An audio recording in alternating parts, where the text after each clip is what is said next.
Hello and welcome to an all-new Marvelcast, Explosion Network's hub of all things Marvel, a place to talk about everything MCU and beyond, from Avengers and Defenders to Titarak and Onslaught. My name's Ashley Hobley, the Explosion Network's podcaster supreme, and joining me today, astonishing Dylan Blight. Sam Raimi Supreme. Love it, Supreme. I don't know. Hello. Hey, excited to be back on the podcast. First time for 2022. It's pretty crazy. It's been a long time since Hawkeye, so... I thought Hawkeye finished at the start of the year, no? It finished Christmas. Christmas, right? Yeah. Oh, so we had a whole month off. But honestly, it felt like I was recording a Marvelcast for like every week. Or twice a week at some stage, so... It's fine. It's fine. And we're about to get into it again, because obviously we've got Moon Knight starting March 30th. We'll have weekly after-show episodes of All New Marvelcast. But then, May 5th, I want to say... When was Eternals out, wait? Eternals was like August. Really? Fuck. Hang on. Life's a blur. Life is a blur. Eternals released November 5th. Okay.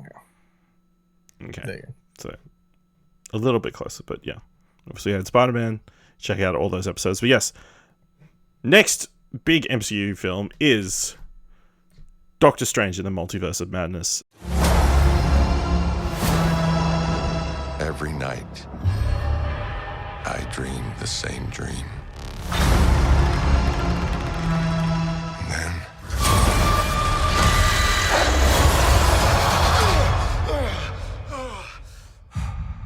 the nightmare begins.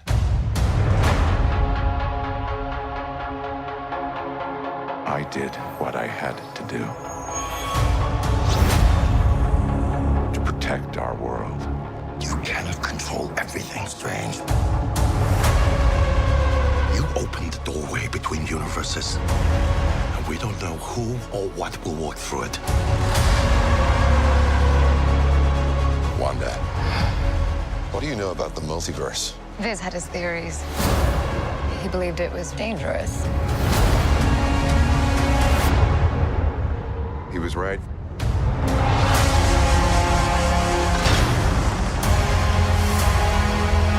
I'm sorry, Stephen. Your desecration of reality will not go unpunished.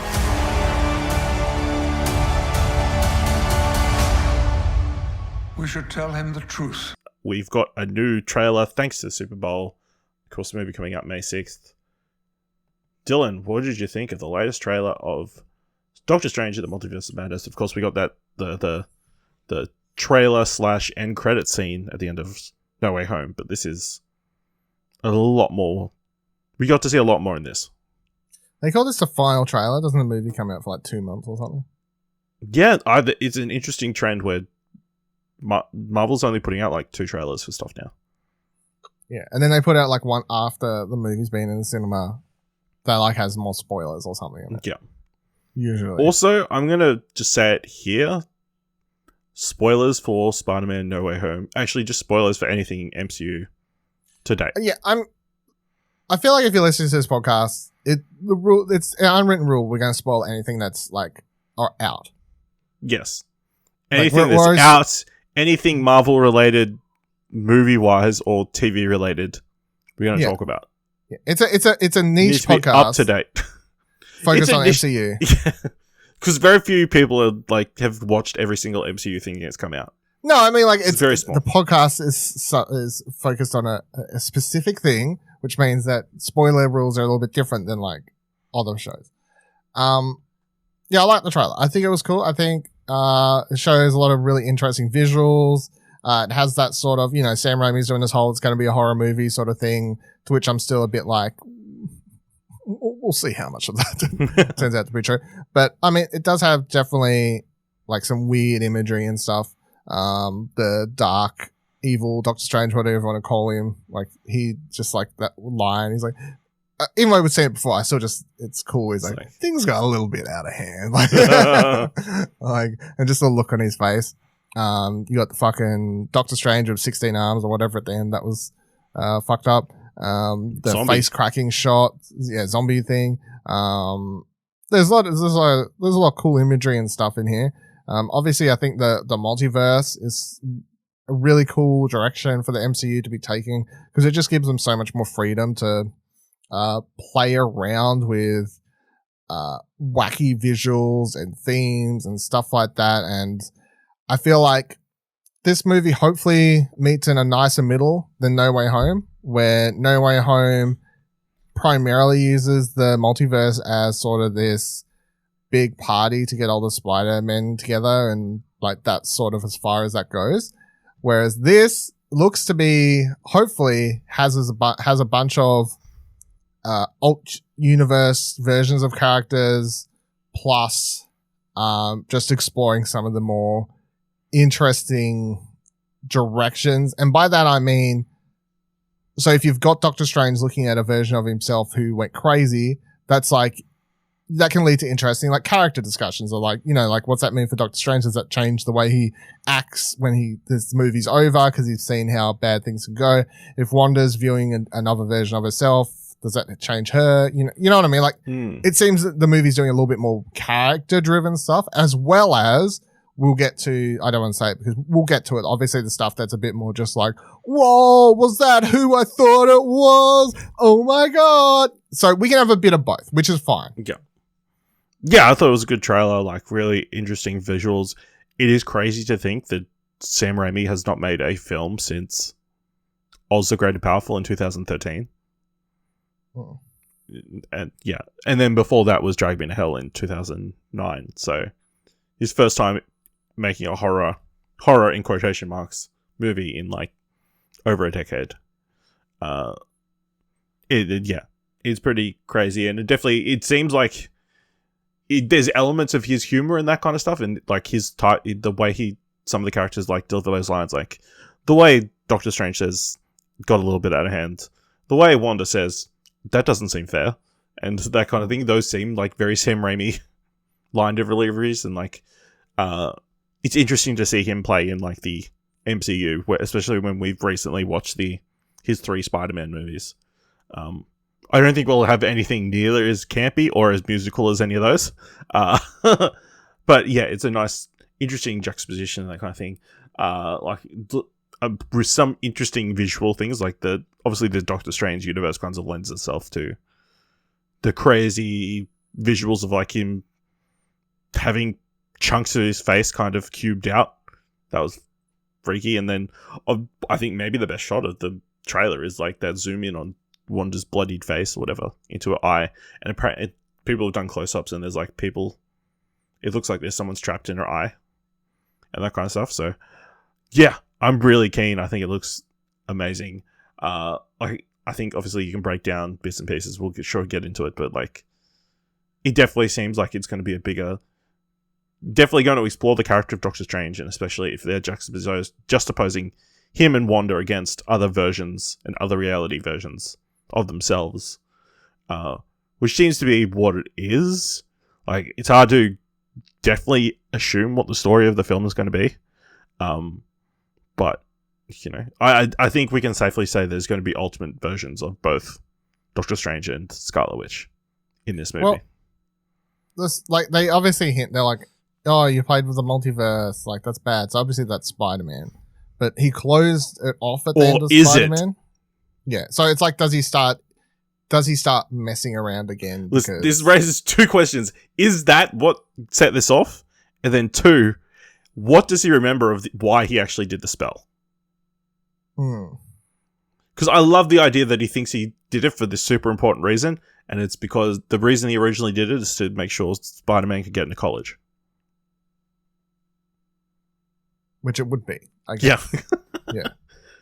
Haven't really thought about, because he doesn't remember anything. He wouldn't remember anything either. So yeah, it's definitely interesting, and I guess also ties in like the end of WandaVision. Obviously, we saw like 2 different Wandas in that cottage. Was that, we assumed it was just like an illusion or something at the time? I'd also like to say that I was saying it was Doctor Strange walking to that house, and you and Kieran were like, no, it's not. It is. But is it our Doctor Strange? Yeah, I don't know. Still counts. Yeah, it's just it does raise a bunch of questions. Let's hit on the big one. Doctor Strange seems to be captured by somebody. Barramundo says, you've performed crimes against the whole multiverse. He gets taken into some sort of room by Ultron-looking creatures. And then we hear a voice. What was it? But we should just tell him the truth, or something along those lines. Yeah, I think that's the line. And it sounds a lot. It doesn't sound a lot, it is. It sounds like Jean-Luc Picard. AKA Patrick Stewart. Stewart. AKA Professor X. What? Whoa! What? What does it mean? Man, I love that people got so excited about this and people kind of picked up on it straight away.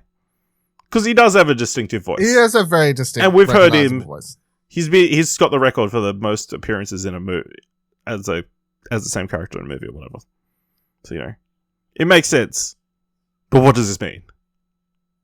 It means it's Professor X. I really don't feel like at this stage we need to overthink or say that there's no way that can happen when it's the one way they can have him come make an appearance in this. And also, I'm going to throw it out there right now. Hugh Jackman's in this movie.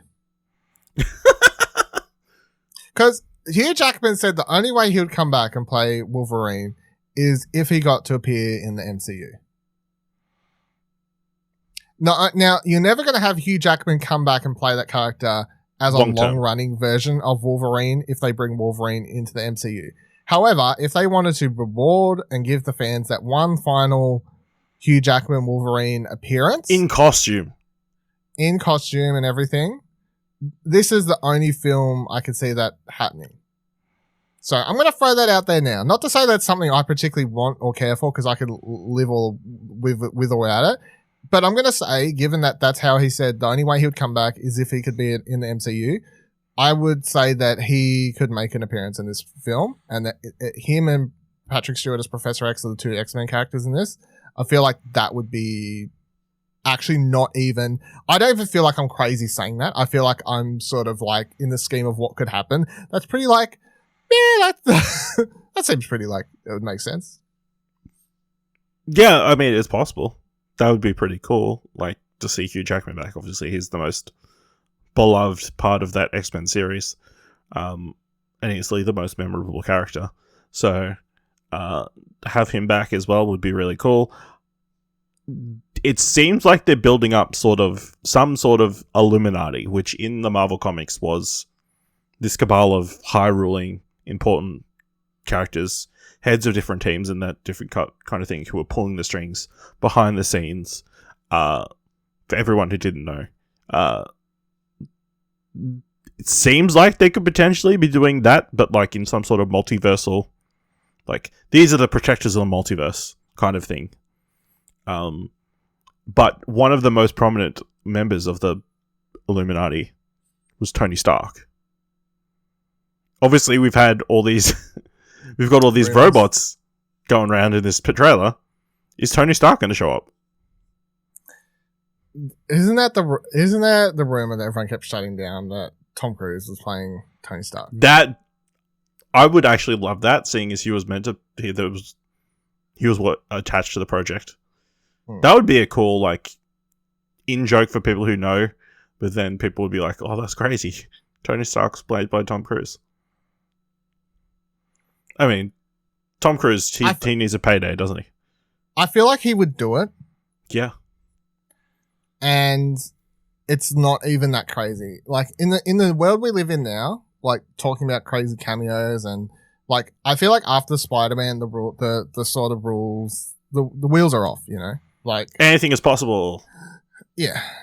So I could see that happening. I think that's fine. Plus, I think the other thing is, and the important thing to remember is, a lot of actors and stuff, if you're talking about Tom Cruise playing Tony Stark and all this sort of stuff, and Patrick Stewart making an appearance, Hugh Jackman making an appearance, all these sort of things, all these people would be like, I don't want to sign on for like 10 movies or whatever that's required of your regular MCU. However, we're talking about a multiverse movie where they would only have to appear in this and be like, they're from universe D56 over here. Yeah. They're only in this movie. It doesn't matter. So that's why the rules are off. You can do whatever you want. Yeah, I think the potential's there for all sorts of stuff. Another important member of the Illuminati is Reed Richards. Could we see whoever's going to be Reed Richards appear in this movie, and that's where they debut? I hope not, because I don't want to see our MCU universe Reed Richards just suddenly appear as. I mean, if they're going to do if they're assuming we get Tom Cruise and Patrick Stewart, it would make sense that all these alternate versions are alternate versions, like completely alternate, like not the same actors we're going to get in the MCU. So, like, maybe bring back whoever played him in the 2005 Fantastic Four. Yeah, I don't even remember Ian Grufford or whatever. I don't know how to pronounce his name.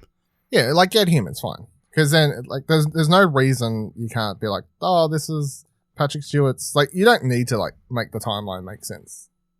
Yeah. It's fine. Fantastic Four. Nope, that's the one that came out a couple of years ago. Yeah, Ian Grufford. Yeah. Yeah. There you go. There you go. I mean, that... And then, there's the potential for other members. I mean... People have zoomed in and there's like a long, dark-haired, like long-haired figure. That could be like a version of Thor, potentially. Yeah, interesting things in there. And then, of course, you've just got the bigger plot of who's behind this massive problem with the multiverse. Is Wanda the actual villain behind everything? There's small bits. Rachel McAdams' character, she's getting married, but not to Doctor Strange. How's he feel about that? What kind of role is she going to play? Is she going to play a role? I feel like even though he hasn't been cast as in this as of yet that we know, I feel like what's his fuck has to be in this from Loki. What's his name? What's actually Kang the Conqueror, right? Yeah.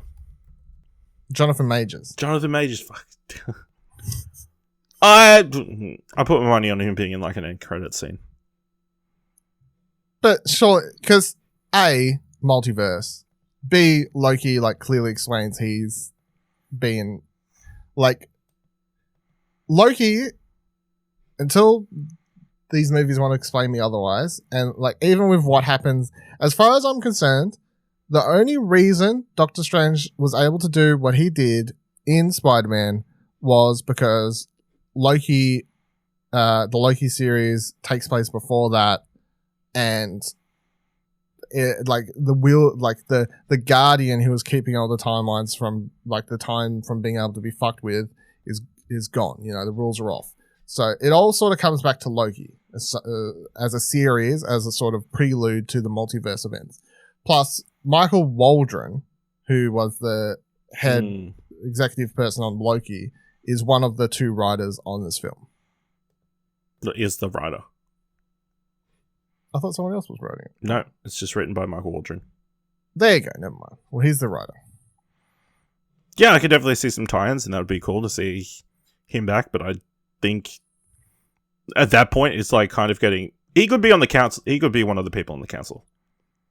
Yeah, a version of him. Yeah. Because that's the thing. He could be that version of Reed Richards that I said was predicting in Loki. Sure. Yeah, I mean, it's definitely lots of interesting and ideas and directions this could potentially go. So that's kind of what you want from these sort of trailers, to like get you excited and theorize and that kind of stuff. And then ultimately disappointed that it goes a completely different direction to what you thought it was going to. That's what we love. What do you think of we get a little bit more of a look at America Chavez? Not a lot. I mean, she looks fine. See one moment of her. She's got like a weird punch. That's it. Yeah. Looks cool. Looks fine. Yeah. Obviously, don't say much. I like that actress.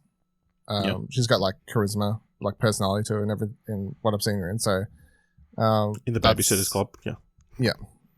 I've seen her in a couple of things, but no, go for it. There's something else I watched in recently. Maybe not. Maybe you can't. Hold on. Should I look? No. You're the worst? Maybe. Identified. Boob Sweat. Boob Sweat? It's a short film. Maybe not. Maybe it was like a random episode or something I watched recently. Yeah. Anyway, Babysitter's Club, she's really good in.